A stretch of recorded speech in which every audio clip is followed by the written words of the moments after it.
हाय, मैं हूँ डॉक्टर निकिता और आज हम लोग बात करेंगे कि प्रेग्नेंट होने के पहले नॉर्मल वेट होना क्यों ज़रूरी है।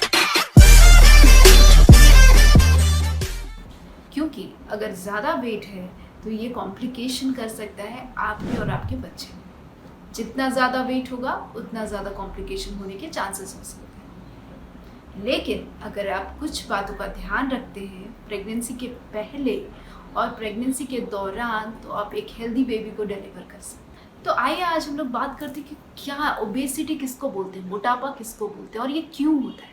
अगर हम ओवर ईटिंग करते हैं और फिजिकल एक्सरसाइज नहीं करते हैं तो क्या होता है, इम्बैलेंस हो जाता है कैलोरी इनटेक में और कैलोरी खर्च होने में। आपने खा तो लिया, आपने कैलोरी तो कंज्यूम कर लिया, मगर आपने खर्च नहीं किया, तो उसकी वजह से मोटापा होता है। और भी अदर रीज़न है, जैसे थायराइड का तकलीफ हो गया, या फिर हाइपोथैलेमस से रिलेटेड कुछ तकलीफ हो गया, या फिर आपका पीसीओडी हो गया, यंग गर्ल्स में होता है। और ड्रग्स से रिलेटेड अगर आप कोई मेडिसिन ले रहे हैं, जैसे ओसिपिल्स हो गया, कशिंग सिंड्रोम हो गया, तो ये सब अलग रीजंस हैं। आइए हम लोग बात करते हैं इसको डायग्नोस कैसे करते हैं। इसको हम लोग diagnose pre pregnancy body mass index से करते हैं। केवल वजन से कुछ नहीं होता है, आपका weight in relationship with height, उससे हम लोग कहते हैं। जिसका BMI मोर देन 30 है तो वो ओबेसिटी के कैटेगरी में आते हैं, और ये 6 to 10% ऑफ प्रेगनेंसीज ऐसे होते हैं। और आइए अब हम लोग बात करते हैं ये क्या क्या कॉम्प्लिकेशन कर सकता है। जैसे कि आपका हार्ट का तकलीफ हो गया, डायबिटीज़ का तकलीफ हो गया, फिर हाइपरटेंशन का तकलीफ हो गया, स्ट्रोक का तकलीफ हो गया, एंडोमेट्रियल कैंसर, ब्रेस्ट कैंसर, तो ये सब चीज़ें करता है। प्रेगनेंसी के दौरान क्या क्या तकलीफ आ सकता है, जैसे कि आपको हाइपरटेंशन होने का चांसेस ज़्यादा हो सकता है, आपको डायबिटीज़ होने का चांसेस हो सकता है, आपको एग्जामिनेशन करने में तकलीफ आ सकती है, आपको अल्ट्रासाउंड करने में तकलीफ आ सकता है, आपका बेबी का जो वज़न है वो भी बढ़ सकता है। उससे क्या होगा, चांसेस ऑफ सिजेरियन सेक्शन बढ़ सकते हैं, उससे ऑपरेटिव डिलीवरीज बढ़ सकते हैं, उससे बर्थ इंजरीज आपको आ सकता है, बेबी को और आपको दोनों को आ सकता है। सिजेरियन सेक्शन के लिए जाते हैं तो एनेस्थीसिया में तकलीफ आ सकता है, आपका ड्यू डेट जो है वो बढ़ सकता है, आपका लेबर प्रोलॉन्ग हो सकता है, और प्रेगनेंसी के बाद इन्फेक्शन होने का चांसेस हो सकता है, जैसे कि UTI हो गया, आपका वुंड का इन्फेक्शन हो गया, आपका खून नहीं रुक सकता है, PPH जिसको बोलते हैं कि डिलीवरी के बाद खून जा रहा है, तो वो हो सकता है, पैर में खून के थक्के जम सकते हैं। ये तो मदर के कॉम्प्लिकेशन है। अब हम लोग बेबी का कॉम्प्लिकेशन बात करें। बेबी प्री मैच्योर हो सकता है, यानी कि 37 वीक से पहले हो सकता है। NICU में बहुत दिन तक रह सकता है बेबी का वज़न ज़्यादा हो सकता है, 4 kg से ज़्यादा हो सकता है, जिसको मैक्रोसोमिया बोलते हैं। बच्चे का बर्थ डिफेक्ट हो सकता है, neural tube defect, heart defect, ये सब डिफेक्ट होने का चांसेस हो सकता है। बच्चे का एडल्टहुड में, चाइल्डहुड में ओबेसिटी, वो बच्चा मोटा होने का चांसेस हो सकता है, बच्चे को हाइपरटेंशन एंड डायबिटीज़ होने का चांसेस हो सकता है। तो ये सारे कॉम्प्लिकेशंस हो गए। अब हम लोग बात करेंगे कि इसको मैनेज कैसे करें।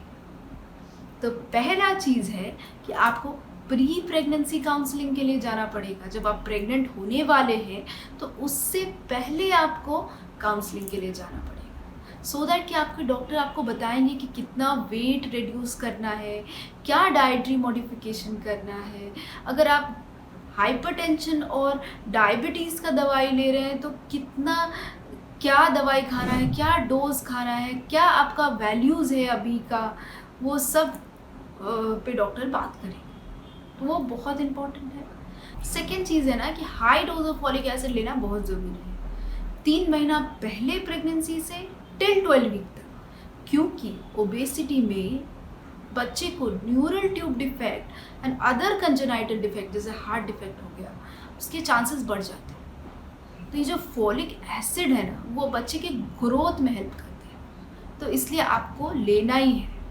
थर्ड इम्पॉर्टेंट चीज़ है कि आप रेगुलरली चेकअप के लिए जाएं अपने डॉक्टर के पास जब आप प्रेग्नेंट हैं, क्योंकि डॉक्टर आपके बताएंगे कि आपको कितना वेट गेन चाहिए प्रेगनेंसी। जैसे कि आइडियली प्रेगनेंसी में नॉर्मल वेट गेन 11 kg होता है, मगर जो ओबीस विमेन है जिनका BMI मोर देन 30 है, उनको 7 kg से ज़्यादा वज़न नहीं बढ़ाना चाहिए। फोर्थ इम्पॉर्टेंट चीज़ है कि आप क्या खा रहे हैं। डाइटरी मॉडिफिकेशन बहुत इंपॉर्टेंट है। आपका कैलोरी इंटेक कितना ले रहे हैं, जैसे कि जो ओबीस वुमेन है उनका 2120 किलो कैलोरी से ज़्यादा उनको नहीं ले रहे हैं अप्रॉक्सीमेटली। और डाइटरी मॉडिफिकेशन करना बहुत ज़रूरी है, जैसे कि आपको ग्रीन लीफी वेजिटेबल्स लेना है, होल ग्रेन फूड लेना है, आपको low fat milk and yogurt लेना है, आपको फोलिक एसिड रिच डाइट लेना है, जैसे कि पालक हो गया, जागरी हो गया, ड्रमस्टिक लीव्स हो गया, एट्सेट्रा। मैंने ऑलरेडी वीडियो अपलोड किया है, वो आप देख सकते हैं, मैंने लिंक नीचे दिया है। फिफ्थ इंपॉर्टेंट चीज़ है कि आपको एक्टिव रहना है, फिजिकल एक्टिविटी थोड़ा करना है, जैसे कि एरोबिक एक्सरसाइज हो गया, ब्रिस्क वॉकिंग हो गया। ब्रिस्क वॉकिंग मतलब जल्दी जल्दी चलना है। ये दोनों चीज़ें जो है ना वो बहुत सेफ है प्रेगनेंसी में मदर एंड बेबी के लिए। सिक्स्थ इंपॉर्टेंट चीज़ है कि आप जब भी फर्स्ट विजिट के लिए डॉक्टर के पास जाते हैं तो आप डायबिटीज़ का चेकअप कराएं। अगर वो नेगेटिव आता है तो 24 वीक में फिर से कराएं। बीपी का क्लोज मॉनिटरिंग करना है। और एक चीज़ और इम्पॉर्टेंट है, आपको अल्ट्रासाउंड करना है, जैसे कि 6 to 10 वीक्स में आपको डेटिंग स्कैन कर लेना है जहाँ प्रेगनेंसी कंफर्म होगा। 18 to 22 वीक्स में आपको अनोमली स्कैन करना है, जहाँ पे ये पता चलेगा कि बच्चे के ऑर्गन्स अच्छे से डेवलप हो रहे हैं। और थर्ड ट्राइमेस्टर में 28 to 32 वीक्स में एंड 36 वीक्स में कराना है। बच्चे का वेट देखना है, सो दैट कि ये देखना है कि बच्चे का वज़न बहुत ज़्यादा तो नहीं बढ़ रहा है, डिलीवरी में प्रॉब्लम आ सकता है। और एक इम्पॉर्टेंट काम करना है कि आपको एनेस्थेटिस्ट से भी मिल लेना है। इन बातों का ध्यान रखें, आप हेल्दी बेबी डिलीवर करेंगे।